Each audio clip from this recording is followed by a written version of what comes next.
ಬಿಜೆಪಿಯವರಿಗೆ ಶಾಂತಿ ಕದಡದೇ ಅವರ ಉದ್ದೇಶ.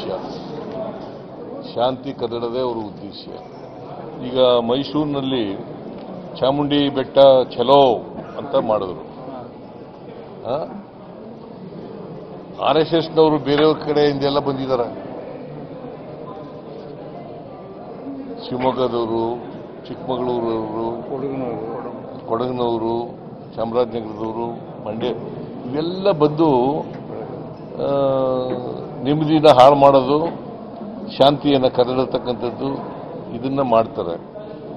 ಅದಕ್ಕೆ ಚಾಮುಂಡಿ ಬೆಟ್ಟಕ್ಕೆ ಹೋಗ್ಲಿಕ್ಕೆ ನಮ್ಮ ಪೊಲೀಸ್ನವರು ಬಿಟ್ಟಿಲ್ಲ. ಅವರು ಮಂಡ್ಯದಲ್ಲೂ ಕೂಡ ಮದ್ದೂರಿನಲ್ಲಿ ಇವತ್ತು ಬಂದ್ ಮಾಡಕ್ಕೆ ಕರೆದಿದ್ರು. ಈಗ ನಾವು ಅವ್ರು ಹೇಳೋಕ್ಕೂ ಮುಂಚಿತವಾಗಿ 21 ಜನಕ್ಕೆ ಅರೆಸ್ಟ್ ಮಾಡಿದ್ದೀವಿ. ಕಾನೂನು ರೀತಿಯ ಕ್ರಮ ತಗೋತೀವಿ. ಯಾರೇ ಅವರು ಬಿಜೆಪಿಯವರು ಇರಲಿ, ಕಾಂಗ್ರೆಸ್ನವರಿರಲಿ, ಅಥವಾ ಹಿಂದೂಗಳಿರಲಿ, ಮುಸಲ್ಮಾನರಿರಲಿ, ಕ್ರಿಶ್ಚಿಯನ್ರಿರಲಿ, ಯಾರೇ ಇರಲಿ ಕೂಡ ಕಾನೂನು ರೀತಿಯ ನಾವು ಆ ಧರ್ಮ, ಈ ಜಾತಿ, ಆ ಜಾತಿ ಅಂತ ನೋಡಕ್ ಹೋಗಲ್ಲ. ಯಾರು ತಪ್ಪು ಮಾಡ್ತಾರೆ ಅವ್ರ ಮೇಲೆ ಕ್ರಮ ತಗೋತೀವಿ.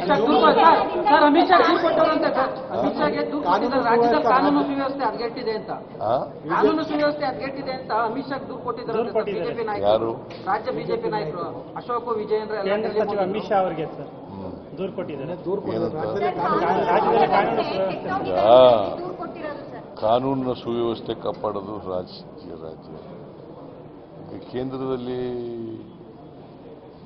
ಚಳುವಳಿ, ರೈತರ ಚಳುವಳಿ ನಡೀತಲ್ಲ, ಎಷ್ಟೋ ಜನ ಸತ್ರಲ್ಲ, ಆಗ ಎಲ್ಲೋಗಿದ್ರು. ಈಗ ಮಣಿಪುರದಲ್ಲಿ ನಡೀತಲ್ಲ, ಯಾಕೆ ಮಾಡಲಿಲ್ಲ?